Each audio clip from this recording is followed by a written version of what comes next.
Thank you for listening to the BJJBrick Podcast.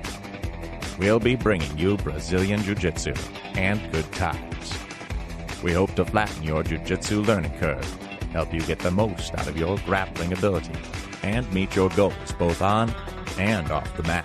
Welcome back to the BJJBrick Podcast. This is episode 338. This week we have an awesome episode. We have a previous guest coming back on, Gustavo Dantas. He's going to talk about Jiu-Jitsu. He's going to talk about the BJJ Tribe.org. Check that website out. So grab your popcorn now so you'll be ready when we get Gustavo on. As usual, I'm here with Joe. I'm here with Byron. And we also are here kind of with Jules Renard. Jules has a quote of the week. It is not how old you are, but how you are old. Once again, it is not how old you are, but how you are old. And kind of wordplay there. I don't know what I don't know what you guys think about it, but I think let's take myself, let's take Joe. We're both 52 going on 53, and I say years young. I don't say years old.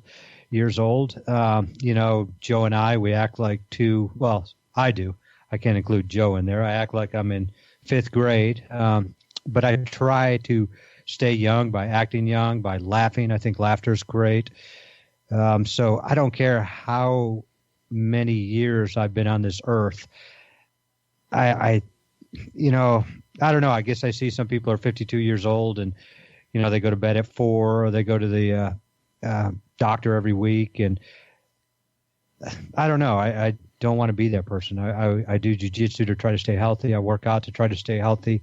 I laugh. I think that keeps me younger. It keeps my stress level lower. And, I don't care how many years the calendar says I am old. I don't feel it. Gary, you ever heard that country song, I'm not as good as I once was, but I'm as good once as I ever was? Yes. Yeah. So great song. That was the song that came to mind when I read that quote. And I'm kind of thinking that as a guy getting older, I would rather grapple 8 to 10 times a month and feel good when I'm on the mats than try and push it. And I think that's kind of how this relates to old people. I'm not telling anybody else that's up there in years how they should train.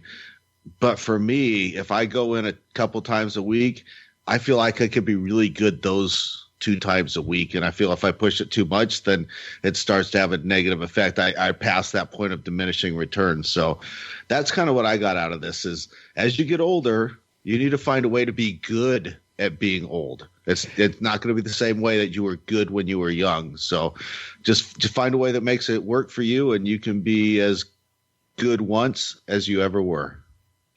Dang, Joe, I like it.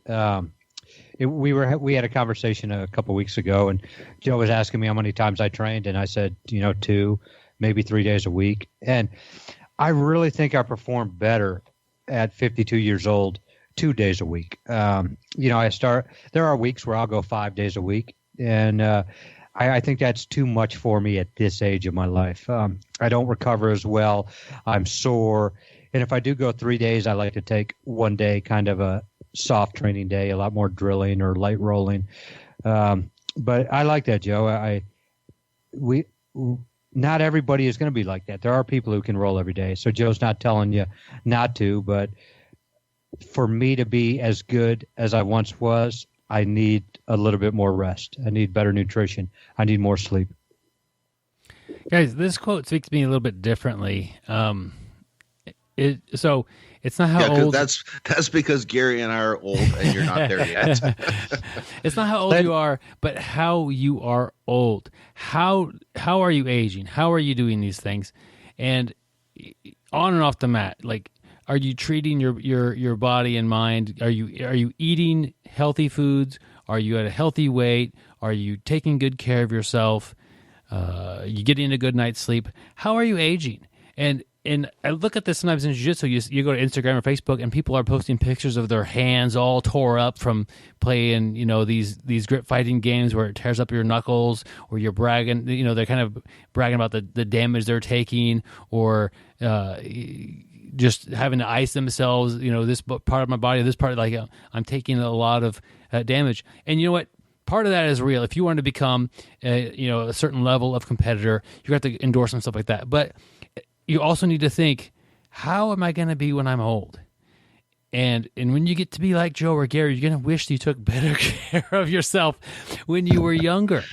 And no matter where you are in life, the future, you would always appreciate a little bit of help from that past you. And so if you're tearing your hands up now, as people, like my example I always give is if I grab onto Joe's pant leg and he's going to kick out of it, I let go. Like I know he's fully capable of kicking hard enough to break the grip I'm going to put on that. And if he doesn't, it's going to shock my hands. There's a lot of shock load into my hands anyway, but I just say I concede that grip. I don't need my hands to absorb several of those a week or a day or even a month. If I see like that kind of a load is going to be put on my hands, I let go. I want to have decent hands as I get older, and I want to, I don't know what the future lies for technology-wise, but if I need to type on a keyboard or type in my phone or pet the dog or whatever, like I want to have decent hands or body parts. So if you find yourself doing jiu-jitsu and it's tearing you up physically, I think you might reevaluate this, and it can't be a long-term strategy. It can be a short-term. If you're competing at a big tournament or whatever, and it's coming up, you intensify your training, and it might do some negative things. But long-term, I think it's a very hard thing to do to yourself. Byron, though, what do you say about the guy who talks about artificial intelligent robots down the road? I've had people tell me, hey, I don't need hands. I don't need arms. I don't need legs. I don't need to pet the dog. I don't need to type on a keyboard, stuff you were just talking about, because my artificial intelligence robot will do that in the future. So what would you say to those guys? Well, I don't even respond to that, Gary. You want to have, I'm not saying any particular argument, you want to have a healthy body as you age. And some people will do jiu-jitsu in a way that it's actually tearing their body up. But it can be done in a way where it's helping you age properly. And if you're in your 20s, you can get away with that. You could get away with treating yourself pretty hard. And I remember I'd go home. I would be sore in the car driving home. I'd be sore when I got home. I'd go to bed. I could hardly go to sleep. I was so sore. I wake up, feel pretty good. That doesn't happen anymore. And it's like it takes longer and longer to recover from things. It's only going to get worse. Yeah. So I need to consider these things. And any damage I'm doing to my body, that's real. Sometimes it's just soreness and it goes away. But if you're destroying your knees or whatever, you're going to age with these things, and they're going to be with you. Gary, I have a question for you. Yes, sir. Can my AI robot fight? Yes. That's the thing. I mean, we won't even. I mean, Joe and I, we have already planned on going to the same nursing home. But what we can do is it'll be like that movie where they had those big robots that fought each other, and you kind of controlled the robot like Rock'em Sock'em robots. I think it's called Real Steel. I just looked it up. Real Steel. Yep. Yeah, I'm all about that, Gary. Yeah. So what we'll do is, we'll do jiu-jitsu. We'll be doing that in the activity room. Gary, we all know you're going to have a robot, but it's not going to be one that fights. It'll do something else for you. Guys, to make a transition here. There's no transition out of that one, Byron. Okay, to make a smooth transition here, I have been under attack by robots. Literally on my phone. And I'm ready to call victory on this. And I don't know where you guys are with this situation and your cell phones, but I was getting 2 to 4 calls a day, usually in the afternoon, from phone numbers that were in my area code, often had a very similar number to my own, and it was some kind of a robocall, and no matter what you would do, it always would get you to get more calls. Like if you just hang up, they call again in an hour. If you hit one and then try to get on a no-call list, you just get called again in an hour. Like, there was nothing. Have you guys been hit by any of these robocalls? I don't know, but I was talking to Gary the other day, and he said, I've been trying to call Byron every afternoon. He keeps hanging up on me. So, well, an example of this, to speak of the problem, if you aren't getting these, which I think you guys probably are, but some bill came through politically wise, and everybody voted for it on both sides of the political parties.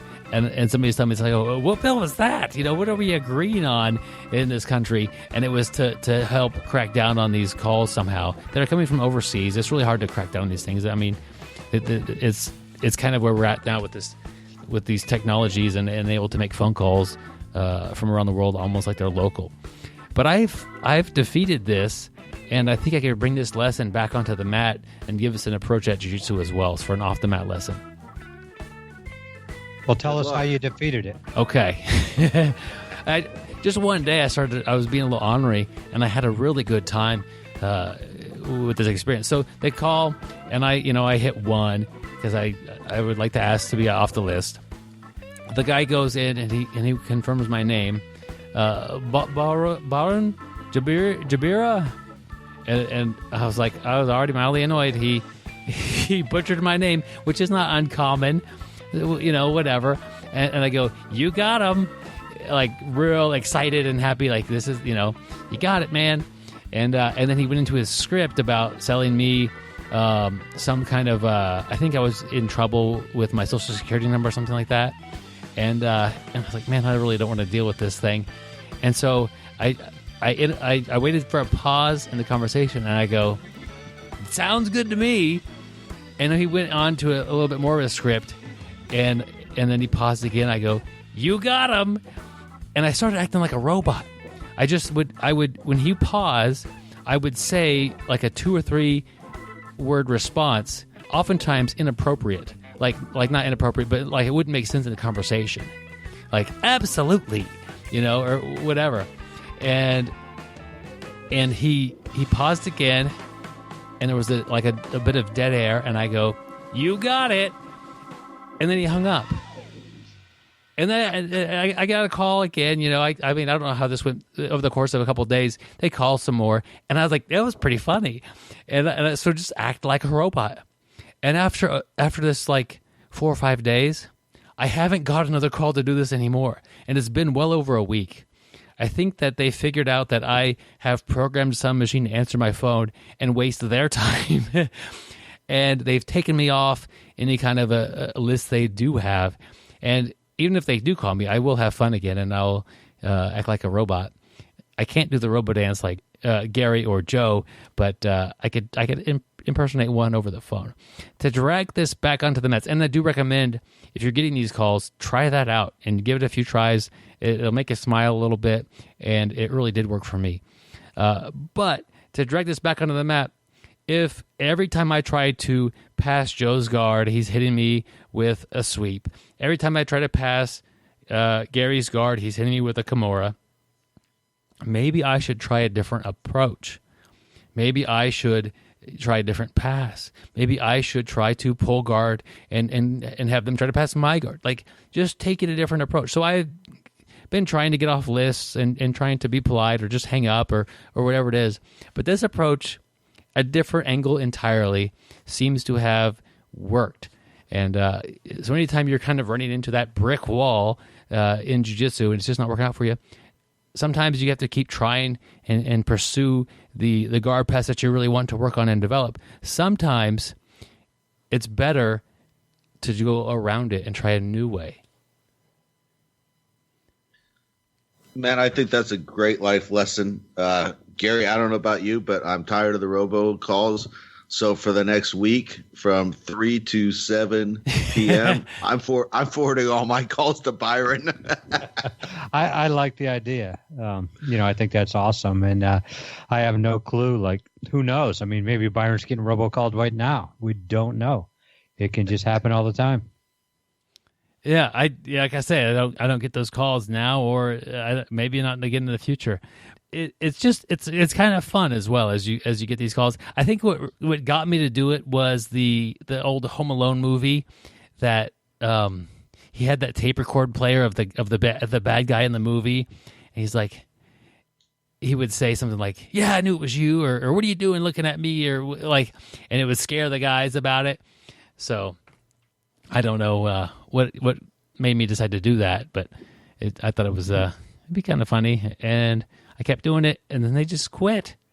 So The bad thing is you used to work for MCI and make those outbound unsolicited sales calls, and you probably loved it when people did that to you, didn't you? I did. So when I was in college, maybe early college, I did. I worked at MCI. I was not good at it, but it was back in the day when you would have long distance phone plans and remember waiting, or you might not, Byron, but Joe, remember waiting until after 7 o'clock to call because it was only 10 cents a minute after 7? Yeah, nights and weekends got a little cheaper. Yeah. We used to. Byron, let's hear your script. Sell us some long distance plans. Okay. How would you like a 5 cent a minute? I have no idea, Gary. I'd like to sell you guys an audiobook, though. Your first year of BJJ. if you're new to jiu-jitsu and you're having to go through a lot of hurdles that we all go through, especially in that first year, it's tough. And you like audio content about jiu-jitsu. If that's you, and it might be because you are listening to a podcast about jiu-jitsu, boy, have we got the right audiobook for you. Your first year of Brazilian Jiu-Jitsu audiobook. It's by me, Byron Jabara. It's about 2.5 hours long. It takes you from everything, from step one, from finding the right gym for you, all the way to doing tournaments and competing, if that's what you want to do, and everything in between about the different techniques you need to work on developing and fitting jiu-jitsu in your actual schedule and the benefits of jiu-jitsu, some of the off-the-mat benefits. A lot of different stuff in there. I think it's going to help out a lot of it. It has helped out a lot of people, but I think it can help out you if you're early on in your jiu-jitsu career. You could be just starting. You could be in there for 6 months. It's still going to help you out. It's all the stuff I would want to tell you if we were to sit down together and you say, hey, I've been training for 3 months. Well, okay, I want to make sure you're doing this correctly, or I want to make sure that you have this thought about jiu-jitsu. That way your training goes well. All that stuff, I've packed it into one audiobook. It's $11.99. The money goes and helps support the show, the BJJBrick Podcast, and it's been a great tool that has helped many people. Check it out. It's in the BJJBrick shop. There's a link to it in the show notes, and I want to help you guys get through that first year, and not just getting through it, but with a smile and as good as you could possibly be. I'll take 2. All right, hold on to the line, Gary. I'll patch you through to the approval person, and look at you switch right over. How does that sound?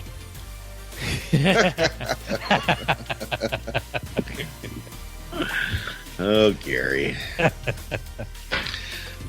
Well, all right. With the sales pitch out of the way and the robocall defenses up, guys, I'm excited to bring Gustavo Dantas back onto the show. He had a great interview the first time we've had him. He's been away for a couple of years. He's a busy guy. He's doing a lot for jiu-jitsu. He also has a podcast, so check that out as well after you hear this, especially if you like what you hear from Gustavo. And he has a little bit different focus with his podcast, but it's still more Gustavo, and who could turn that down. So here comes our interview with Gustavo Dantas. All right, my friends, I'm excited to bring Gustavo Dantas back to the BJJBrick Podcast. Gustavo, it's been since, I think, 2014. Late 2014 is when you were on the show last. You had episode 60, and we're well into the 300s now, and we're excited to bring you back. You did a very great interview last time, and it really changed some stuff with the way we look at jiu-jitsu and competition and that sort of thing. But welcome back to the show. Thank you. I'm glad to be back. Yes, 5 years, episode 60, and still going strong. That's awesome, man. Yeah, we just try to keep it fun, and I think we have a desire to keep learning things. So it's as long as we're learning on here too, that's good to go. So 5 years has been a while. Could you bring us back up to speed? Maybe just a little bit about like before that time, if they haven't listened to the interview, and then really what have you been doing in the last 5 years? Well, I do a little bit of everything. I have the entrepreneurial DNA, so I'm always playing around with different things with the academy, promote events and so forth, and the BJJ mental coach, and I started a podcast. But one of the main things I've been focusing in the past few years, picking up a little bit more and more. I started, co-founded a nonprofit organization 10 years ago, and every year being able to do a little more. So that's something that in the past 5 years, with little by little, trying to get more, put a more connection between the BJJ mental coach and Jiu-Jitsu Tribe was the name of the organization. and has been great. So little by little, try to get the word out so people in the jiu-jitsu community know more about those social projects that they don't have too many in the U.S. There's 2 or 3 here that at least I'm aware of that we've been able to support, but a lot of them are in Brazil. In Brazil, they have a bunch of them, and I'd love to see more in the U.S. But right now, so that's the idea. Using, as you already know, and all the listeners who are jiu-jitsu practitioners, you know the benefits of jiu-jitsu, you know, all the personal development that you get from it. And a lot of people, I mean, we're blessed to be exposed to, but a lot of people, especially kids that in impoverished communities, that could definitely benefit from it, they cannot afford it. And they have some incredible, I like to call the superheroes, people who really take their time to serve others and teach for free, which is incredible. So we look for those projects. Are doing incredible work and do our best to support them. That's great. You mentioned a couple of things real quick. I want to get out to everybody. The podcast can be found basically whatever app you're listening to this podcast on now. Just go in and type in BJJ Mental Coach Podcast. It'll pop right up, and you can listen to that there. And the BJJMentalCoach.com is the website, and then it's it's JujitsuTribe.org for the Jiu-Jitsu Tribe charity. Is that right? Yes, sir. Okay. So, what got you started with doing the Jiu-Jitsu Tribe? Since for people who are listening maybe don't know about my background, I grew up in Brazil and I lived in Rio until I was 24, and I always had that desire of doing something related to social work, but I don't know, I felt that at that moment it would be tough to create something, and then as the time went by, I just decided to create an organization to support those projects. And man, in Brazil, one of the things that, of course, it happens anywhere in the world, but as far as my experience of seeing people, some of the kids who live in some of the bad neighborhoods, and basically the drug dealers, they have a career path for the kids. You know, you can be 10 years old and you don't have to carry any drugs or anything. You can just watch if the police is coming or not, and then you get paid more than mom and dad together. Plus, you can get nice shoes and clothing and whatever. So it's pretty tempting for a lot of them. And sports in general help them. A lot of those projects in Brazil help the kids to stay away from that. And jiu-jitsu is one of them. So having my connection with jiu-jitsu, I just decided to support those programs. And again, like, I wish they had in other places, trying to explore to find other organizations. There are not that many, but right now most of the programs are in Brazil. But that was the idea, just support people who are getting hope for those kids. And a lot of them, and it's not even necessarily related to how they're going to become champions or whatever. It's just really training jiu-jitsu. You don't need jiu-jitsu competition to take advantage of this tool that is jiu-jitsu, the personal development tool. You don't need the competition. However, I believe that competitions can amplify the power of this tool. Dealing the emotional growth that you have from competing, the mental. So a lot of those kids, they end up competing, but not necessarily. And a lot of the times there are great stories that come out of projects of kids that live in Brazil and actually make a living with jiu-jitsu and started just with a project, which is pretty incredible. So can you describe some of the things? You mentioned that they could kind of help some of these drug cartels, that sort of thing, but can you describe some of the environments that these kids are living in? Yeah, we're recording this in January of 2020. I recently got back from Brazil from a trip just visiting some of the projects that we support. And one of them is called Projeto Gaditas, is in the south of Brazil. Man, this guy does an incredible job. Basically, he started getting involved with drugs and crime when he was 12. So for 10 years, and eventually he got really bad into like even smoking crack. I mean, he got really bad, and I was like close to people try to kill him, all that kind of stuff. And then jiu-jitsu actually helped him to kind of get out of this world. And he decided to start even when he was a blue belt, he decided that, I want to teach jiu-jitsu to kids that got involved at the same time that I did, to keep them away. So he started doing that, and little by little, start growing. And he started just on in the backyard of his house, and just put in a tarp. The next thing they raised money, they got a few mats, and the thing just started growing. Next thing, sometimes after class, he invited one or two kids to eat, and because some of them, they didn't have what to eat, and the thing started to get involved to a moment right now. It became an orphanage, and there are 18 kids that live there. And it's incredible how the experience to stay a few days there, watching the everyday sleeping there, and just kind of seeing and listening to some crazy stories of parents of physical abuse, sexual abuse, and basically they're adopting kids that they really have nothing really good going on in their lives, and they're going towards crime. And some of the kids that I met, I couldn't believe. I said, man, I can imagine this kid's so nice and getting involved with this, but that's the crowd that they were walking around back then. And now he does such an amazing job. He started all out of the 18 that live there, all 18 have won the Brazilian Nationals at least once.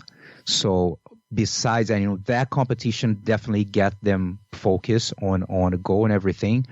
So all of them end up competing. But the program, they have 2 more locations, other little centers that they teach. So the team together has about close to 200 kids now. All teaching, they teach, it's all for free. Wow. I just think about having that accomplishment is a tremendous confidence boost for somebody who might not have much. Yeah, and the experience for many of them, to be able to travel, go to a different state to compete, and it literally is life changing for a lot of them. And he started basically with I don't know, maybe 7 or 8 years ago. He decided to start taking kids to compete at the Brazilian Nationals. So he did a fundraising, though he took one kid. I think the kid ended up taking second. Next year, they started to kind of do a little more and doing fundraisers. It's not easy to travel inside of Brazil, especially if you come from a social project. So they need to do all kinds of fundraisers. And then eventually start getting to more and more and more. Now, if you have to, just imagine you or the listener, you let's say you help out with the jiu-jitsu class, the youth or teens or kids or whatnot. And then they say hey, we're going to take 70, we're going to fly 70 kids to a different state to compete in a tournament. Can you handle all that? Would you be able to do it? No. I don't think I would. And that's what they did this year. They flew 70 kids and to the Brazilian National, which was really cool. And they shot a documentary of everything before and during and after, and our organization helped with that. And now in February, I think 3rd or 4th, that's when they're having a preview in a movie theater in Brazil in the South, which is really cool. So the goal would be there's subtitles and eventually kind of present to the world. As far as I know, that's the most successful social project in Brazil as far as jiu-jitsu related. It's pretty incredible what they do.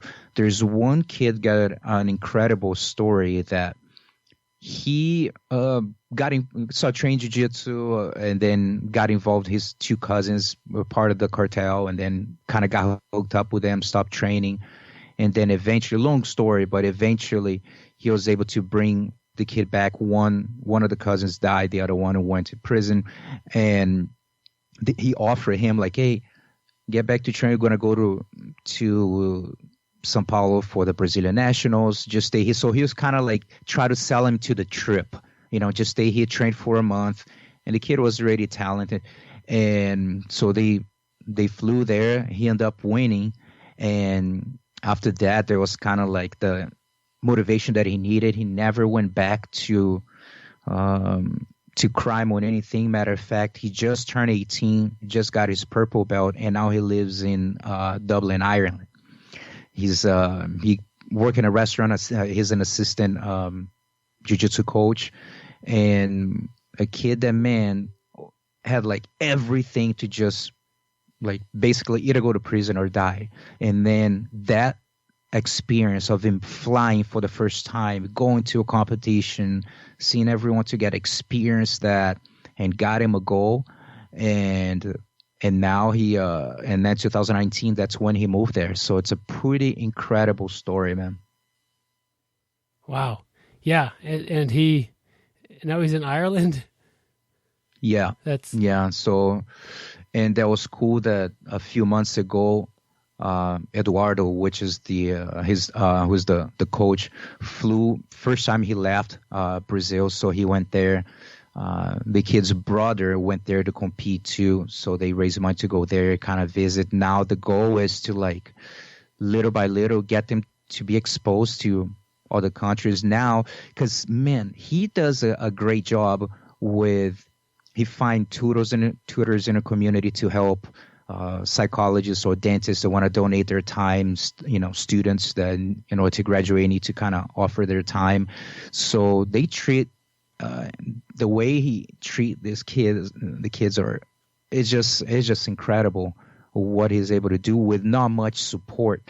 So one of the things that we did, we started supporting them about 2 years ago, a little bit over 2 years, and the mission of our organization has evolved, because we used to buy gis and entry fee for tournaments and buy some mats and so forth, stuff like that. And then we started to look for the serious projects, and when we go there and do basically like a makeover, go there and help to fix up the place that is falling apart, and give them some money for the monthly expenses that they have to run. Because a lot of them, end up not even work, just serving. That's what they do, and they just work by donations. So the Jiu-Jitsu Tribe, we're able to, because all those 18 kids used to live in one room full of bunk beds and stuff. So the project was to kind of get build up more houses, more rooms in the house and so forth. And Jiu-Jitsu Tribe helped to speed up the process. So we raise close to $10,000 to do, which in Brazil, that's kind of a lot of money, and able to get multiple rooms, so separate the boys from the girls, the little ones for the bigger ones. And now they're creating, they close a partnership with a English school, so they can go there and teach English to the kids like 3 times a week, for free. So all that kind of stuff. So we're able to do that. Plus, we give them a monthly salary to help with their the basic, just electricity, water, and basic food. So this is the project that we already finished. The phase. We still now is just maintenance. We send in the monthly, but there are more things to still keep improving. Now we're just doing basically one project at a time. Yeah. It sounds like you guys are making a big difference there. Could you, so everybody should go to the jiu-jitsutribe.org and check out the pictures. They're really amazing. And you have some video on there as well. Can you describe to the listener the gym or the training environment that they have? I went to a place that's one of the programs that we currently working on the fundraise, that it's in Salvador, Bahia. That's probably the toughest one that I've seen so far. And I feel that everyone who's listening, of course, either you train jiu-jitsu or you have trained jiu-jitsu at some point. And especially if you're an adult, you get out of maybe work or go before work or whatever, you go in After class, maybe it's the time they could be with your family. You go there and train, go back home, and that's it. Now imagine if I say like, okay, when you get out of home, you're going to train in a place that the mats are placed on the street. And whether it's raining or it's sunny or it's hot or it's cold, that's how we're going to train. The buses drive by about 3 to 4 feet away from the mats. Would you like to train? So I thought that I was committed to jiu-jitsu, and I saw like, no, I'm not. Because some of the things that I saw, and for the listeners have a chance to go to JiujitsuTribe.org, there's a video of them training. It's raining, and they're there training normal. There's no one complaining. People train. So I was there a few months ago. I was there earlier last year as well. And that was a impactful experience for me because of the stories as well. He has been teaching on the street for the past 5 years. And he used to teach in someone's garage with a little tarp and stuff. And the person sold the house. They didn't have where to go. And it's a very rough area too. One of the most violent areas of Salvador. And he decided, you know what? We're going to put the tarp here. And they start doing and worked. And now they have a lot of kids that, same thing. He is literally saving lives. There's some of the stories that you hear. And when you think about it, guys, if you guys are parents, and maybe it's like, imagine you're a 10-year-old, you're a 12-year-old, you know what I mean? Some of the things that you hear, like, man, that this is wrong. That should not be happening. He was saying how, for example, there's one kid that was getting in trouble, same thing, just doing little robberies here and there. And this is like, we're talking like 12 years old.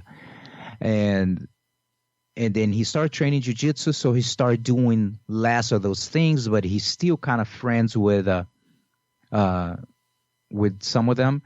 And then one day he got invited to do, I think they're going to break in somewhere or whatever.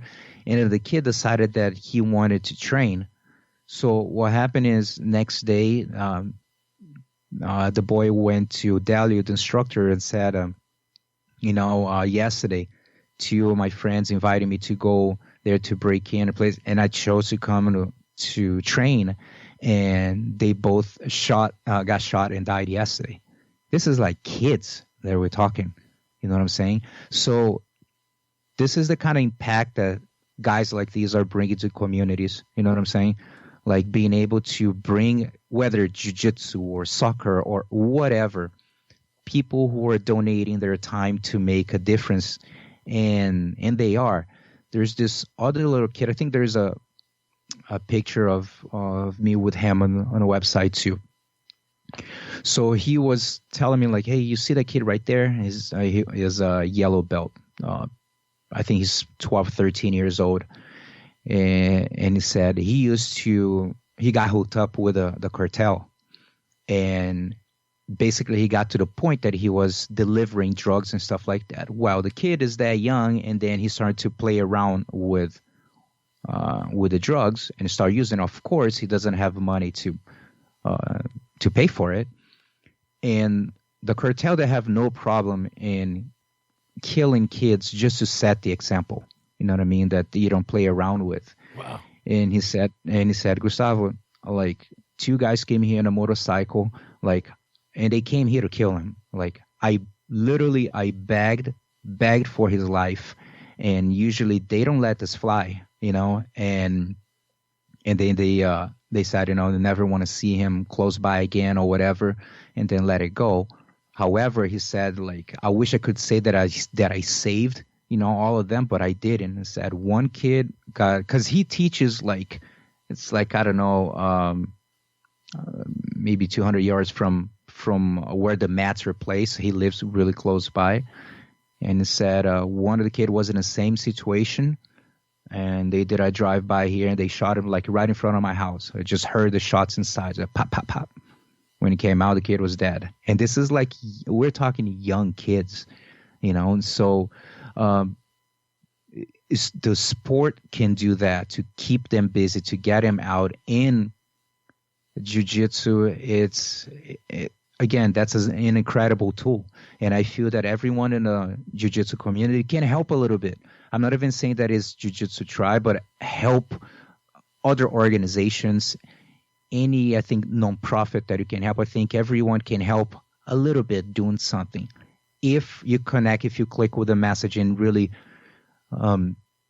makes sense to you, for sure, take a look at jiu-jitsutribe.org, and that's basically our focus, is just that help those people, help those instructors to keep saving lives. We're not saving lives, they are really doing the job. We just helping them, us, when I mean the organization and the donors that are making this happen, so they can keep doing. Because if some of them, they go like, man, I have to stop teaching because I need to get another job or whatever. Now those kids are back in the street doing a bunch of stuff again.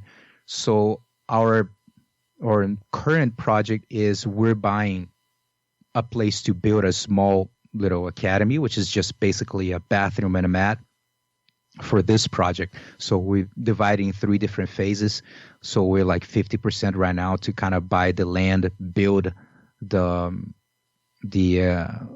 little academy, and yeah, man, and so can get them off the street, and so they can serve more people. And the idea is, as soon as you're done with that, we go and look for new projects to support. Wow. Hey, say the coach's name again down there. It's Delio Lima. Okay. Yeah. I mean, it sounds like Delio really put himself in between 2 guys that were there to kill somebody. A kid, yep. like even worse than just the person or an adult. Like, they're coming here to kill a kid, and he put himself in between that, and he stopped it.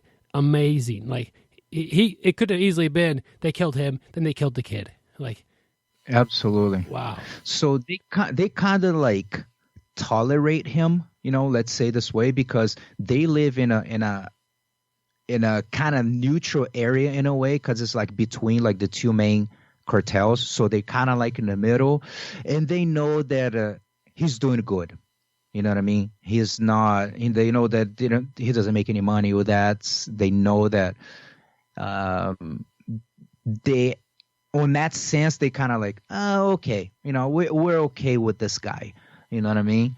But if they had to set him as an example too, they definitely do it. So, and the cool thing is that how we found out about these projects, there is one. There's a couple that the name on Instagram is, if you put the hashtag Jiu-Jitsu on the road, which the name on Instagram is Jiu-Jitsu na Estrada, which is on the road.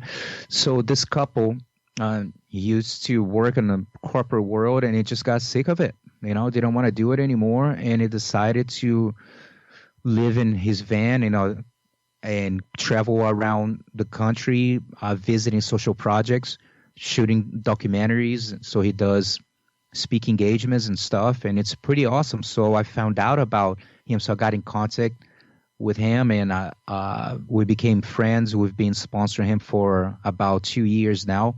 So he's our main contact on the floor, that he goes in and find like the best projects.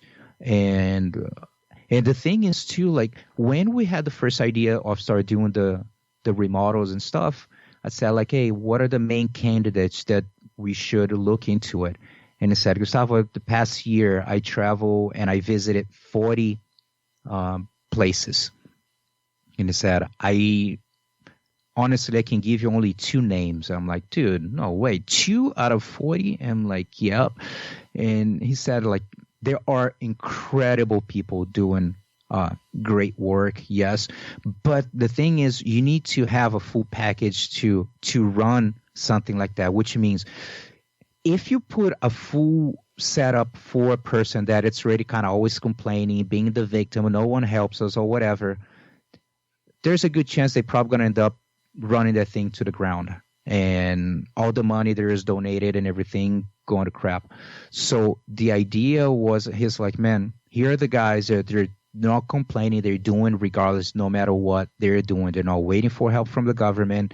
They just go after it and they make it. These are like the ones that if you help, it will pay off, and they will keep serving, and they will not get comfortable. They will keep going after, improvements and more things to offer to the community.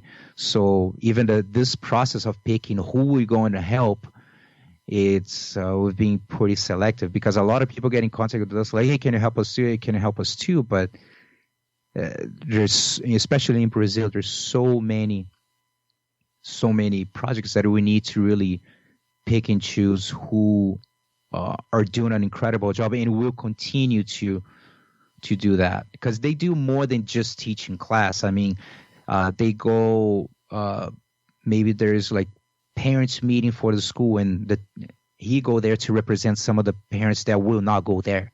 You know what I mean? So that's the kind of like connection he has with them. Wow. It sounds like he's going well beyond what you think of as a jiu-jitsu coach. From stepping in between a couple of guys here to kill somebody, to going to the school and playing the role of a parent and really that role is probably well filled by him, because he's giving them probably some that figure of a parent sometimes, and they look at him and look for guidance in their lives, I'd imagine. Yeah, absolutely. There is, because I mean, I don't like to mention this too much. Yeah, I have, I'm the co-founder of the nonprofit, but I do my personal thing on the side, that I support projects that are not under the Jiu-Jitsu Tribe, but just for my personal, that I help, or athletes in different sports that I support and stuff like that. So, and that's something that I don't post and I put a picture or anything. But since it's going along with the topic, I'm going to mention there's one kid that I sponsored that is from there, Melky. He is 16, so he's probably the most talented there. And so when I met him, and then Delio showed him like, hey, I want you to meet this kid and everything. And then he told me to, because he is one of the father figures for this kid, because his story is the dad got hooked on crack and then left the house. The mom got hooked up with the head guy of the cartel. Okay, the brother works for the cartel and steal cars and stuff like that. And that kid is in the middle of all this mess. And he's actually a good kid and had good grades in school.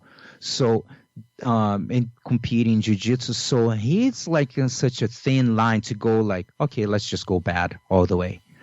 Because what he's surrounded by is pretty overwhelming, how a kid like that can still like be a good kid, to go to school and be surrounded all of that. So I've been helping him with the entry fees and stuff like that. I got him a little sponsor that gave him some clothing and things, just to kind of give him a little motivation. I sent him to train in Rio, because the place where they train, I mean, it's great, but it's limited technically. If he wants to compete, he needs better. So I sent him to Rio to train with Fabio Andriod for 3 weeks. So now he's like, this year he's gonna turn 17. So pretty soon, by the time you get 18, that those kids start a lot of pressure at home. Like, hey, what are you gonna do? You need to work. You need to help out at home, do whatever. And many of them end up stopping jiu-jitsu. So getting this time, so he can keep getting that experience, and hopefully that could be a way for him, because he doesn't have many things happening for him. But with that said, Delio is definitely a father for him. Wow. That's awesome. I just think about all these kids here, and then wherever the listeners are, oftentimes kids will come into your gym and also be in similar situations, maybe not quite as extreme, but have a tough life, and just kind of been able to take them under your wing occasionally and help them out or support them a little bit. Maybe if they're having to quit because they can't pay, membership, talk to the coach. Maybe you get a discount and you can help them out with that or something like that. Like helping some kids even just locally is a fairly simple way. Now these kids are in a different situation, obviously, but how can somebody help the Jiu-Jitsu Tribe? Well, just going to the website, the BjjBrick.org, and then you can have different ways how you can donate. You can do a single donation. You can do monthly. Right now, currently, I haven't been doing it. I'm getting back to it. Haven't been doing many seminars, but all the seminars that I've been teaching have been fundraisers for Jiu-Jitsu Tribe. So I'll be kind of getting back to it, doing a little more so the listeners see my name around with seminars. Most likely is promoting Jiu-Jitsu Tribe. That's something that give me an extra motivation to like really teach a seminar. So I'm busy as it is with my events and my school and everything else that I do. So it's not like I'm really going after seminars. But now I'm trying to do some partnership with some of my friends who are school owners so we can do the fundraising seminars and to be able to help more people, And one of the things that was interesting too, that, man, it really touched me when I was there last year. Imagine, and because they have class for kids, teenagers, even adults too, because they start at 5:30, go up to like 10:30 at night, because they have a lot of the adults in that area that they can't afford either. I mean, they can barely survive. They don't have money for jiu-jitsu. So he offers the service for the community that know that those people cannot afford. So that include, a group of adults too. But I remember after one of the classes, so what he does, imagine you just finish your class and then we sit and then the teacher comes in like, hey guys, I brought some sandwiches here, just some French bread with butter, and I brought some soda here, and be like, okay, let's eat, and that's going to be the only meal you're going to have tonight. How does that sound? You know what I mean? Wow. That's pretty rough. So yeah.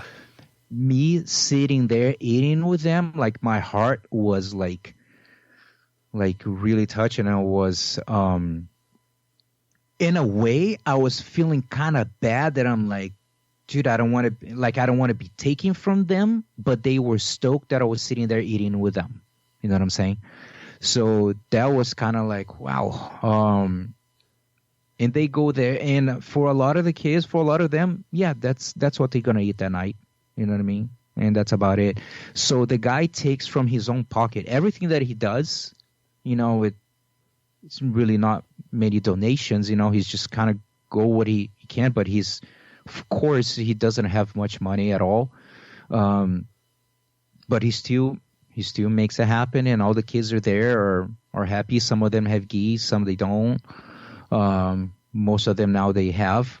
But the idea is keep supporting, especially have some like the monthly expenses is very important, because the Gajitas project, the one that it's in the south of Brazil, the orphanage, last year, that was around maybe May, I think, 2019.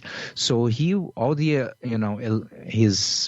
power and water bills were late, almost like 8 months, and they pay a little bit and they get kind of cut off and stuff like that. So we just use the money that, of course, that we raise, and it helped to pay off that, so he can start from zero. There's at least, there's water, there's power. There's not going to be any chance of like having 18 kids in a house and not having water. You know what I mean? So that kind of helped them to get settled to okay, now back from zero. And then we have we guarantee with the money that we raise, you have a salary from June of 2019 to June 2020, and hopefully close to that time we can raise more so we can kind of renew for one more year that's the idea, because they deserve. And man, I hope for sure the documentary is gonna make it in English live at some point. It's going to people are going to be able to find out, and it's pretty incredible. Yeah, please let us know when that does come out, and then also let us know again when it's out in English. You said it sounds like it'll be out the time this episode airs. Yes, and that would be, I don't know what's their plan as far as it's coming out in a movie theater, which is cool. So I think they try to go to like some of those like festivals and so forth, because it's I think it's great to fit in those festivals, to show the reality of them, to travel, the struggle of traveling with all those kids and stuff like that. So and I'm very glad to be part of that process. That's awesome. And so you said that people could donate. They could go onto the website there. You could donate just a one-time amount of money. You could sign up to do a monthly, quarterly, or 6 months or annually. Donate that way. So that's pretty cool. And anyone that have a school and you like to do any partnership of promoting a seminar or something, fundraising seminar, and then the deposit is made straight to the nonprofit, we can give the tax write-off information, and we do our best to keep as much transparency as possible.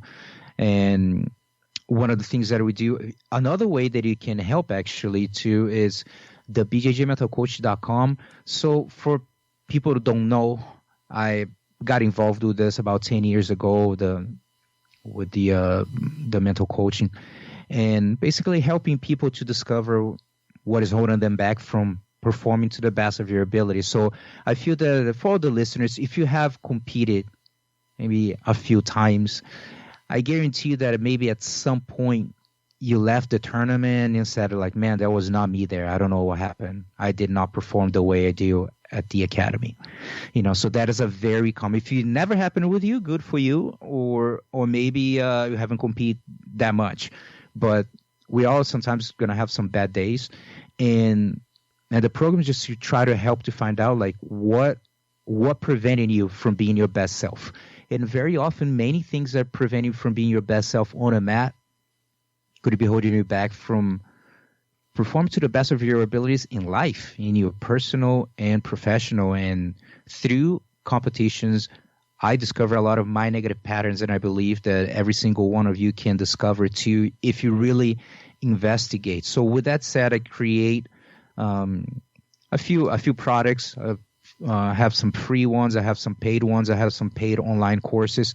So everything that is sold on the BjjMentalCoach.com, all the digital products, 100% goes to Live Jiu-Jitsu. Well, formerly Live Jiu-Jitsu, because we changed to Jiu-Jitsu Tribe last year. And so that's the idea. Because again, it's something that I wasn't super active with it. I'm like, well, there's a lot of good knowledge here, so might as well let's get this out. And that's another way to people can donate, and they're getting something back. Like, okay, I'm helping a cause, plus I'm getting a content that can help. So the content has helped a lot of people, a lot of high-level competitors, from black belt world champions to just amateur competitors that are competing for the first time, or white belts. It's just the concepts are the same. And if you'd like to check out some free information before, we'll have the list of the top 10 mental mistakes jiu-jitsu competitors make and how to avoid them. And you can download the audio and the videos for free at the BjjMentalCoach.com. And if you want any of the paid products, and then you can take a look, see if it's for you. And yes, and that's going to be donated to Jiu-Jitsu Tribe. That's cool. And yeah, if you find yourself competing and maybe you're really nervous, maybe you, like you were saying, you don't feel like you were yourself, or you're getting beat by somebody who you're actually a better grappler than that person, good chance that you're just not mentally engaged. And that's something that you look at professional sports, like the big ones, those people are tuned physically technically and mentally. Like they get into a zone before they compete, to where they're not, making mental mistakes. And it takes time and technique to get you there. But jiu-jitsu is so easy. We all think, I got to get a tighter arm bar or a better back take or whatever it is. But if you have all that stuff and you go out there and you're super nervous, or like you hesitate or whatever it is, stuff doesn't work that good. So to be there mentally is a big step that a lot of people just ignore. Yeah, I like to say, the way I personally see it, when you reevaluate your performance, and when you talk about reevaluating a performance, that means winning or losing. But let's talk about, let's say, losing, right? But usually, when you look into like, why did I lose or whatever, it's going to be related to 4 key elements in my view. Yeah, like it could be, maybe you made a technical mistake. Maybe you're the system that you're playing, the guard you're playing, whatever, was missing something or whatever. Maybe you made a technical mistake. So that's easy to fix. You watch your footage, you're like, oh yeah, I can't do this, I can't do that. Great. Then you have the strategic aspect that sometimes, not necessarily a technical, but sometimes some of the choices that you make during the match. Maybe like, well, you chose to play that specific system with someone and they were really good at shutting down. Or maybe you should have pulled and tried to take down. We got to take whatever. Like sometimes there's some choices that you make during the match that it just happens fast in the middle of a scramble. Maybe you try to pull fast and someone just timed it. So the things that can be related to the strategic part. Then we have the physical aspect, which can be to different areas, because especially if you're competing IBJJF rules and regulations, if you might be training like a freaking animal, but if you go to compete completely dehydrated with nothing in your body, man, I don't care if you have a Ferrari, you don't have gas when you're driving that bad boy, and your body is going to be the same way if you go there completely. So yes, the physical could be that, or sometimes you just speed up, just went like just blitz just way too hard and end up not keeping up, end up getting tired, or maybe you're just not completely prepared. But usually something related physical. And I think the toughest one to fix is the mental and emotional one. The one where you couldn't perform because of whatever reason. For some reason, something was holding you back, something was causing you to be anxious, and you couldn't let go and be yourself. And for everyone is watching and have competed before, and you have one of those days, we have to agree that one of the most frustrating things is that when you leave a competition knowing that you did not do your best, that are like, man, I can do better. I can actually do better than that guy. I can't believe that, I actually lost that person. I'm so much better than that. Sometimes it's better just to be submitted. Like, you know what? Yep, the guy did well. Congrats. Let's move, see what happened. Then you know that you lost yourself. And that is a tough one. So with that said, you need to it takes a lot of self-awareness to really recognize that, okay, something is off, and let's do it. Let's do something. And this is something personal that I did. I felt that at one moment in my career, I went through my roller coaster of confidence, per se. From the beginning, from having zero confidence to building super high, and then losing everything, and then building back up for different moments in my life. And then I just noticed that I was kind of anxious, not that, and it wasn't about results, not the results weren't showing, not about that.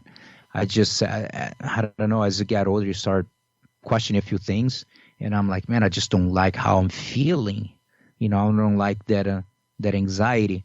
And then I started to just Google, and from there, I kind of really started my personal development journey. And after 2 years of really working on myself, doing some of because I did mental coach certifications and stuff like that, not to be a mental coach, it's just for me to figure out my issues. And little by little start to share with some of my students that I noticed that they struggle in competition. And I noticed that they start doing better. And next thing I'm like, hey, I'm going to do a class this Saturday. Whoever wants to come in, I'm going to talk about mental training, some of the stuff that I've been learning. And at the same time, I was learning, but implementing in competitions, like really test driving everything that I was learning. And 40 students showed up. And I was like, wow, you always think they're the only one who has a problem. So from there, it just kind of evolved, and I started doing speaking engagements, and then said, I don't want to keep traveling everywhere. So I created the products online, and then from there, took off. And now I'm in a little different phase with the podcast, the BJJ Mental Coach podcast. We do talk a little bit when I interview some high-level competitors, but it's mainly for entrepreneurs and aspiring entrepreneurs, business owners, high performers that have jiu-jitsu in their lives. So it could be a blue belt that owns a business, and then we talk more about the connection with jiu-jitsu and entrepreneurship, and sharing their success, failures, their habits, their struggles, what did they learn from it. So it's dedicated. Sometimes people, hey, talk about the training, talk about, I'm like, man, it's not. There's a lot of podcasts you can talk about, you can hear that, but here it's more to entrepreneurship, business, and that connection. A lot of personal development. So I like to talk about jiu-jitsu, but I like to talk about other things too, just jiu-jitsu. And so I'm a personal development junkie, so I really enjoy that. So hey, so now we're in January 2020, we're 84 episodes in, once a week. So it's going really well and learning a lot. So I guarantee you, Byron, with the amount of episodes you got, the amount of knowledge that you got from over 300 interviews, you know what I mean? Yeah. It's really nice to talk to people like you, one-on-one, really. I mean, we share this with everybody, but I get to have a conversation with such a variety of people, and I know you're experiencing that as well. And it's really been a big change in my life, just sitting down, about once a week with somebody. Sometimes I do 2 or 3 a day, interviews back to back, but just talking to these really amazing people and learning from them and getting little glimpses into what they're like. Talking about all this stuff, the mental side of jiu-jitsu, and then the Jiu-Jitsu Tribe and helping these kids, I see kind of a connection, not really with the mental side of competing, but you're really changing these kids, the way they feel about themselves, I'd imagine, and the way that they're going to be adults. Like the first step is get them off the street so they don't die tomorrow, and eventually turn them into adults that are doing what they want to do with their lives. They get past that really dangerous phase in their life where they could be used by, drug cartels or whoever, and get them past that, and then put them into a situation where they have seen what hard work does. Hard work on the mats means you can become really good at jiu-jitsu. Hard work off the mats, at school or at your actual job, means you can become really good at whatever you put your focus on. And so you're changing them, you're protecting them physically, and you're changing them mentally as they become adults. I think that's a tremendous transformation you guys are doing there. Yeah, and at the same time, it's not easy for one sense too that we help as much as we can, but one of the things that I can definitely see here, and I imagine even more in Brazil. Like you can say to the kid, yeah, man, you gotta, if you work hard, you believe in your dreams and all that stuff, and make it happen. But for example, for a lot of the the coaches that I meet from social projects, they say that very often the parents are the challenge. You know, like sometimes they say maybe one kid does have a potential to maybe pursue jiu-jitsu, but or maybe or whatever dream he wants, but and then it gets shut down by the mom or dad that love him, but like, what, achieve what?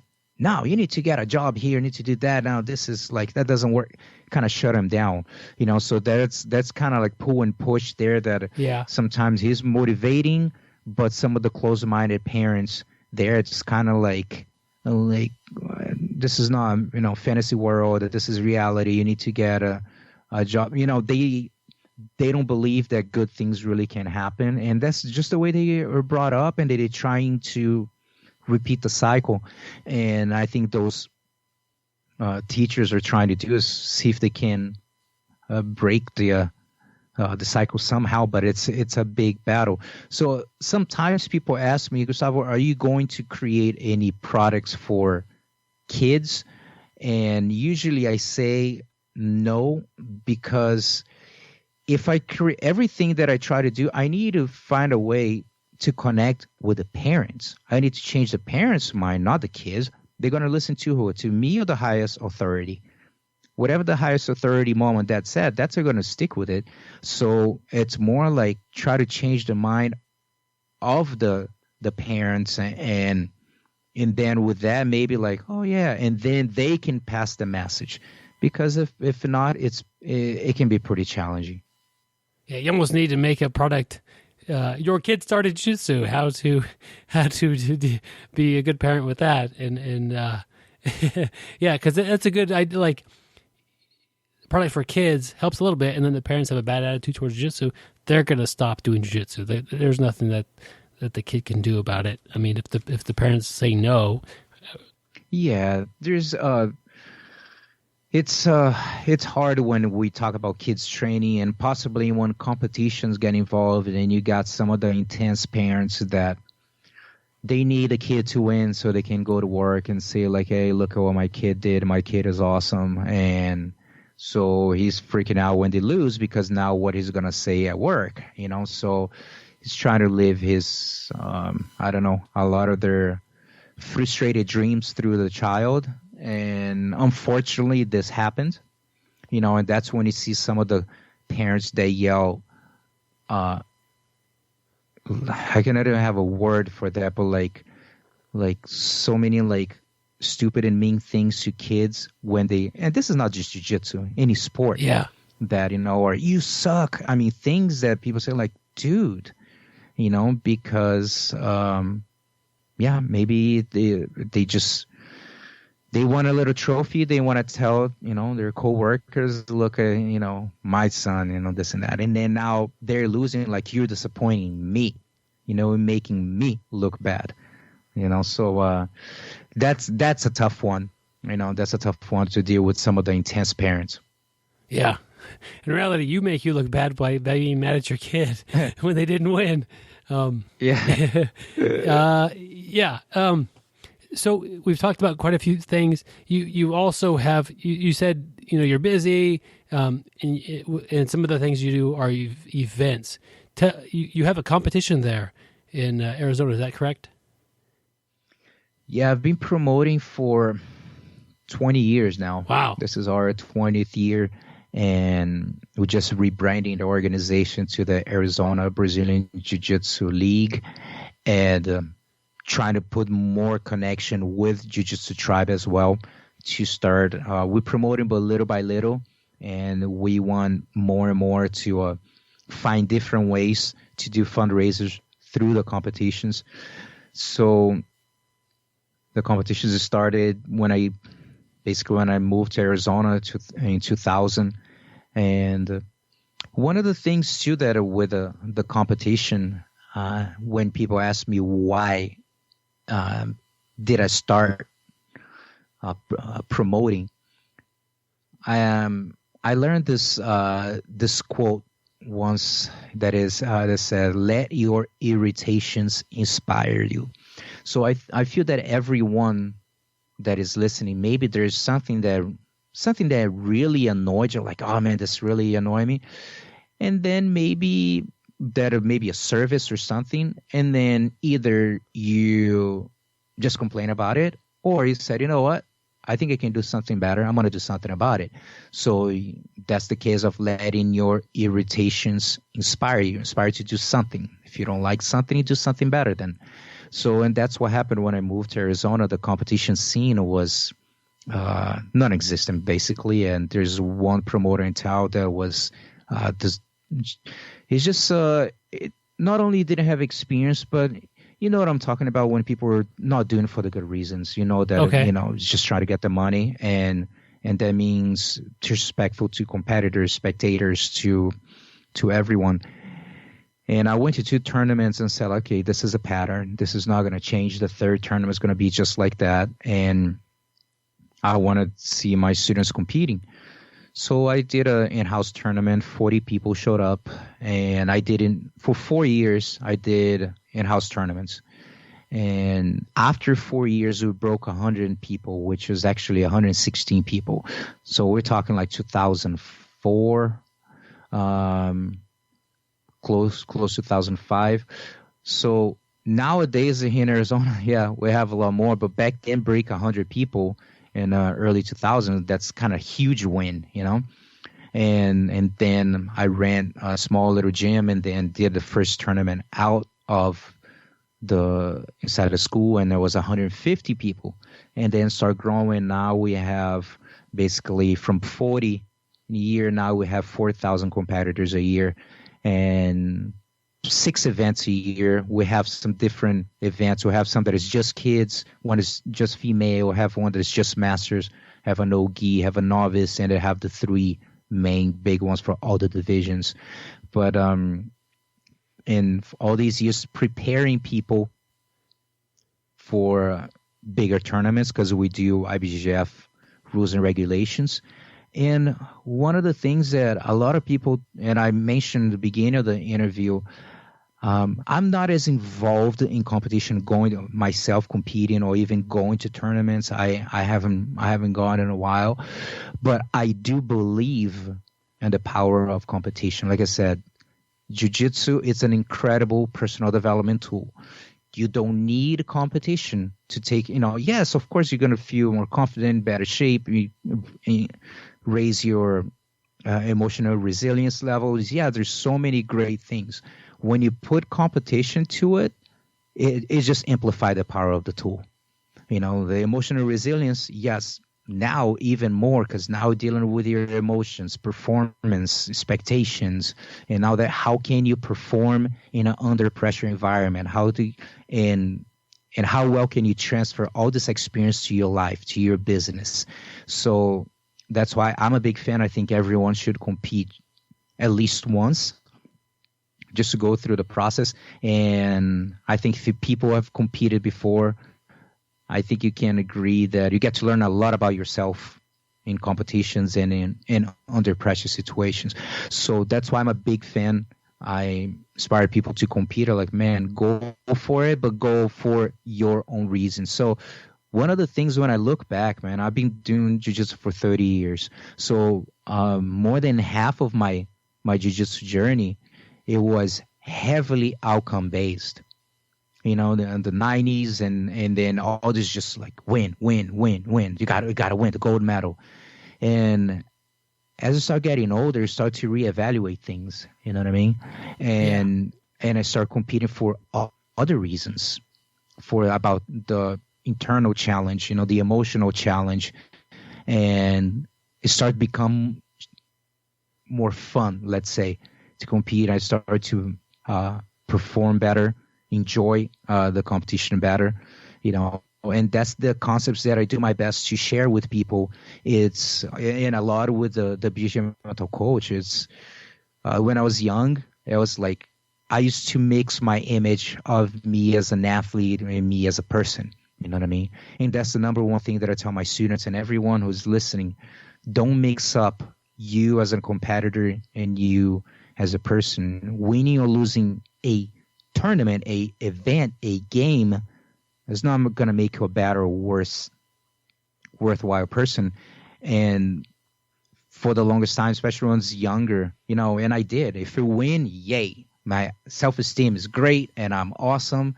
And then now I lose, oh my God, this is the end of the world. I'm horrible.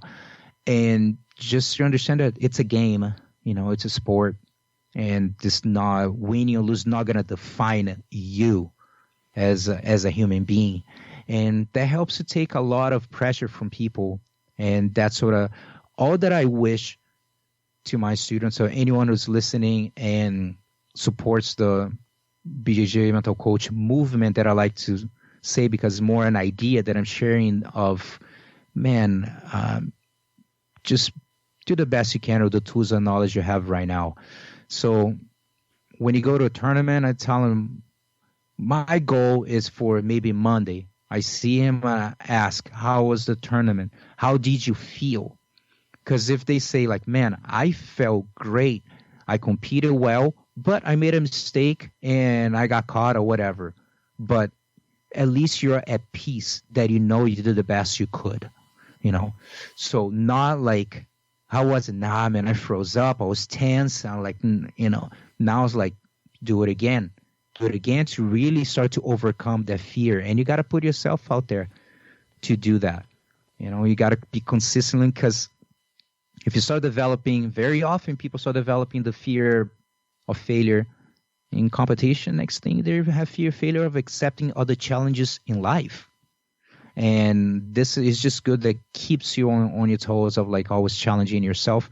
And competition is just, in jiu-jitsu competition is just an example, but I'm saying like people in your life, you should be accepting challenges. See that something is like, it's too much of a comfort zone. Let's just throw a little challenge here and there to just mix things up, and I think jiu-jitsu competitions, it's a great opportunity to do so. Also, people are interested. I wrote a book about 5 years ago, launching your BJJ competition journey after 30, 10 steps to maximize your tournament experience. So basically, I talk about, people would ask me like, hey, Gustavo, I want to compete. What should I do? And I have like all the ideas in my head. I was like, well, I guess I'll just put it in a book. And then a lot of personal development before understanding why you even want to compete. And then the steps, more like IBJJF, rules and regulations related. But this book has helped a lot of people that have never competed, have people, instructors, points of view that, they haven't thought about it. So you can find an Amazon, you can find the book there, or you can find the ebook version on the website, the BJJmentalcoach.com. That's awesome. And we'll put links to those on the show notes as well, so people can find them easy. But yeah. That's the thing that I'm trying to, this year, 2020, trying to get back a little more with the BJJ Mental Coach. I mean, I do with the podcast, but now I'm trying to put some ideas together of the BJJ Mental Coach with Jiu-Jitsu Tribe. And matter of fact, I'm working on some ideas here that do some partnerships with doing some mental coaching with some people, and then they help to promote a fundraising seminar or something, So most likely you guys are going to see the name of the organization popping up a little more. And I think little by little, as people know about the cause and see the cases, everything, what are we doing to help, I think people will be able to support and hopefully maybe inspire people to do some of the projects here in the U.S. Who knows? That's great. Gustavo, where should somebody go if they want to follow you or connect with you? Is it social media or just the website? What's the best place? Man, I got a bunch of websites, stuff. But I think the one that I check more is the Instagram, at Gustavo Dantas BJJ. And then from there, you can send me a message. And then if you just put my name on Google, all kinds of websites going to pop up from the little bit of everything I do. And sometimes I feel, I like to say, I don't know if I heard this, but it's like sometimes we like to say that we have our plate full, like, man, I got so much on my plate. And very often I just say like, yeah, I got so much thing on my plate. Just give me a bigger plate so I can put more stuff on my plate. And that's kind of how I feel. I end up doing too much. And once in a while I need to kind of control and cut a few things back. I used to do high performance coaching for entrepreneurs, something that I really enjoy, but I had to cut that back too because it's time, on top of that, and my personal life and family and so forth. But yeah, anyone need to get in contact with me, Instagram is an easy one, and JujitsuTribe.org. And just follow. You can follow on Instagram as well, Jiu-Jitsu Tribe, at Jiu-Jitsu Tribe. All right. Gustavo, thank you so much for hopping on here with me. Anything else you want to leave with the audience? No, that's it. It's just, thank you. It's been 5 years. And anyone would like to check out the podcast, if you feel that the format works for you, if you're an entrepreneur and you'd like to know more about business owners, people, maybe you're a business owner and you're gonna hear not just school owners that have different types of business owners, but that connection between jiu-jitsu and entrepreneurship. So the podcast is for you. All right. Yeah, thank you so much. Thank you guys, appreciate it. I want to thank Gustavo Dantas for hopping on the BjjBrick Podcast and sharing what he's up to these days. Do check out JujitsuTribe.org. There'll be a link in the show notes. And if you're able to support the Jiu-Jitsu Tribe and you've heard some of the things that they're doing and helping those kids that are having some tough times, man, it would be amazing if you could help them out. And the best way to do that is on the website, JujitsuTribe.org. And if you can't do that, but you know somebody who would maybe be able to or would like to help this sort of thing out, share the episode with them. That means a lot to us, and it would also help Gustavo get the word out. Just tell a friend or send them a message on Facebook with the link to this in there, or however you share things. You know what you're doing. Maybe set up a robocalling system to let people know about this interview. Any of that would be appropriate. Idea. Yeah, don't do that. That's not a fun thing. But tell a friend, not a random stranger, with a robocall. That's always been our philosophy, and we're sticking with it, Gary.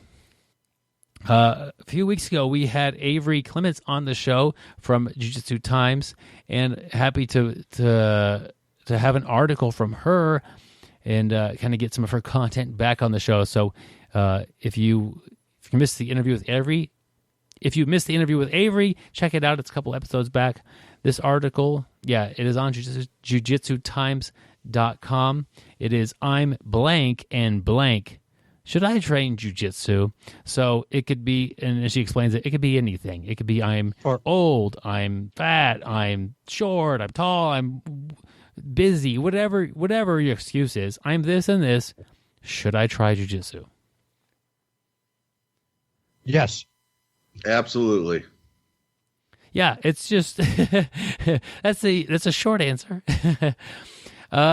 We all have some excuses in the back of our heads, and don't let that keep you off the mat any longer than it already has. Yeah, and the thing about being old and small or fat, those are all external things that everybody else can see. And if you're one of those things, then you're aware that everybody knows that when I walk in the door. But people that don't fall into those categories, they're still scared. Maybe they've got previous injuries that they're worried about. Maybe they've got, what it's saying there, you're the parent of 12. I mean, there's a lot of things that people can't see or that you can't see in other people. So if you think you're walking into the gym and you're more intimidated or feel more out of place than anybody ever has, that's not the case. You're in good company. Everybody feels, I think, a little bit intimidated and a little bit out of place when they go to their first jiu-jitsu match, but that will go away quickly. You know what I love about jiu-jitsu school, a jiu-jitsu club, is you have so many different people there with different goals. I mean, where else can you be a lawyer and just come in after work just to get a little bit of workout in and train with professional MMA fighters? You know, you can be a housewife and train with a lawyer. But what is so great, it is intimidating to walk in. You know, you're afraid there's, going to be some really tough people who are looking to hurt you. And I have never seen that as the case. And what I see is a great bunch of people. if I'm not a competitor, I can train with other people who are not competitors. Even the competitors will train with me and tone it down. I've met so many good people, and I got to admit, I was very nervous trying it at first, and I was worried I was going to get hurt. I was worried I was going to get beat up. I had no clue what I was going into. I just thought it was going to be something like the UFC. Instead, I found out it was probably a bunch of nicest people I've ever met who really cared about me and made sure I didn't get hurt, but also pushed me to get better, to do the best I can.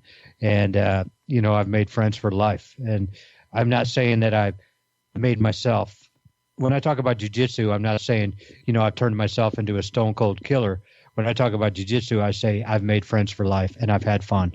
And that's what I get out of it. But I just love the different type of people with all different goals and different mindsets that you'll meet, but we're all there for one thing, to help everybody with their goal. Their goal could be win a world championship, become a Bellator fighter, to just lose 5 pounds, to lose 20 pounds, to make friends. And there's a bunch of different reasons people come, and your school will cater to each and every individual. It might cater to every individual. It depends what school you go to. I mean, that's why they in the audiobook I talk about finding the right school for you. You might walk into a gym and it might just be not a good fit for you. Check out another one, and they should treat you like a customer. They should want to earn your business, and if you don't feel like they want you there as a customer, maybe you could, it wouldn't hurt to especially it's earlier on, it's easier to like, well, I'm going to check this other gym. If you go there for a month or a year or 5 years, it's a little harder to check out another gym. And that's okay too. At some point in time, if it's not working out for you, you got to make a change. But making a little bit of wiggling earlier on is definitely a lot easier. But yeah, I'm with you guys. If it sounds interesting to train jiu-jitsu to you, you're listening to a podcast about jiu-jitsu, regardless of what your excuses are, you should at least go check it out. And if you have excuses like you're not in great shape, or you've never been good at any other sports before, or whatever, you've never done martial art, that stuff doesn't matter. It's about improving a little bit today, or maybe this week, or this month, and that's it. Just getting a little bit better than who you were last time. And to have the goal of, I want to be great. I want to be that, white belt world champion, or go out win a bunch of tournaments. The first step is to just start training and have a couple good experiences on the mat. And that's really what you should be aiming for, especially early on in your jiu-jitsu. But you talk to Gary and Joe and myself, some of the main things we're aiming for is to have a good time on the mat. And anything else comes after that is just bonus. Yeah, and if you or somebody is thinking about trying jiu-jitsu and they're worried about maybe a previous injury or some physical limitations, we know, we've had guests on the show, plenty of jiu-jitsu athletes, double amputees, paraplegics, blind individuals, and many older grapplers, not old like Gary and I, but in their 70s and 80s. So there's always a way you can find to do jiu-jitsu and have a good time doing it. Yeah, next week, we're going to talk about next week's episode anyway. We have Jess Munter back on the podcast. And if you don't know who Jess Munter is, she had a injury, I think it's called a brachial plexus injury, during childbirth. So as she was being born, she got injured, and she can't use basically her left arm. And as hard as her life was and stuff growing up and having to deal with this sort of injury, and eventually, I think around the college time, she found jiu-jitsu and she loves it. And, and I don't know if it really matters. She's also really good at it. But even if she wasn't good at it, if she gets that kind of joy out of it, man, what a great thing to add to anybody's life. So I do think it's important to take away or to separate the joy from being successful at it. Although Jess has competed all over the world. She's competed in lots of different types of tournaments and against people who have use of all of their limbs and have no physical disabilities at all. Like, man, what an individual. and like Joe's saying, we've interviewed Shannon Kitchen and Brian Freeman, people with some pretty impressive hurdles to get over, and they're on the mats, and they're getting a huge benefit out of this, and they're doing with, man, it's great to share Matt and share some airtime with them. But next week, that's the interview, is Jess Munter, and I think it fits in well with this article. And like, okay, my excuse is I'm a little out of shape and I haven't done any fitness for a year and a half or 10 years or since I got out of school or whatever. You know what? Look, compare your excuse to Jess's. Jess is out there doing great. It's time to get started here, guys. Yeah, once you get started, you get in the school, you'll start feeling more comfortable. But I want to go back to, we're talking about benefits of jiu-jitsu, and like you were saying, Byron, having fun. Having fun, for me, my goal is different than some people, is the most important thing for me. But I've played a lot of sports in my life. But the one thing I like about jiu-jitsu versus a lot of the other sports is my mind works so much while I'm training jiu-jitsu. And not to say my mind isn't working when I'm playing other sports, but I can think about last week's episode, and we were talking about the submission guard, and Byron was talking about, I'm in the middle of grappling, with a guy who's got a strong submission guard, and I think I'm going to pass, but then I realize I'm getting set up. I have to stop and re-engineer everything. And it just seems, I've played a lot of sports in my life, but it seems like jiu-jitsu has a more intellect in it. And, I don't mean to put down other sports, but I think that's one thing I really like about it. I don't have to be the biggest. I don't have to be the strongest. I don't have to be the most flexible. I don't have to be the smartest. But, you put a little bit of all that together, and I'm having fun, and I don't care if I tap somebody out or not. A lot of times I'm just excited if I can go 5 minutes and without gassing, or if I can, when I escape out of a submission, that brings great joy. But I just love besides the social aspects of it, I love the intellect aspect of it also. Yeah. Gary, is it always your goal to go 5 minutes? In a lot of things it is. Yeah. Come on, Gary. Someday we all know you're like Conor McGregor, and you finish in 40 seconds. I don't think I've ever lasted that long. Buddy. Or been compared to Conor McGregor. Yeah. Yes. Yes. But check out the article, guys, jiu-jitsutimes.com. And you know what? Another good way to do it is just click on Avery's name, and a bunch of her stuff will pop up, because she does write really good articles, and we enjoyed having her on the show a little while back. Yeah, go back and check that episode out. And if you look at Jiu-Jitsu Times, or like Byron said, you just type her name in there all the time, you see her name all over the place. She writes great articles and is a pioneer for the Jiu-Jitsu front. Yep. Guys, we appreciate our Patreon supporters. I want to give a quick shout out to a few of them. James, Brian, and Allison. Thank you, guys, for your continued support on Patreon. It means a bunch to us, and it's really a big support to the show. Patreon is the main way that this show is funded. And if you would like to support the show, we would greatly appreciate that. There's a link in the show notes for Patreon, or you can go to Patreon's website and type in BJJBrick. We should be the only BJJBrick that pops up. Or you can go to BJJBrick's website and find the Patreon link through there. However you do it, we greatly appreciate it. Most people pledge. There's two pledge levels between, or $1 or $3 per episode, and that's it. At the end of the month, your little pledge that you did comes due, and the money goes and helps support us and keep us what we're doing. As a token of our appreciation, I'll mail you out a 5-inch BjjBrick gi patch and a sticker. And you're also invited to join our private Facebook group for the Patreon supporters.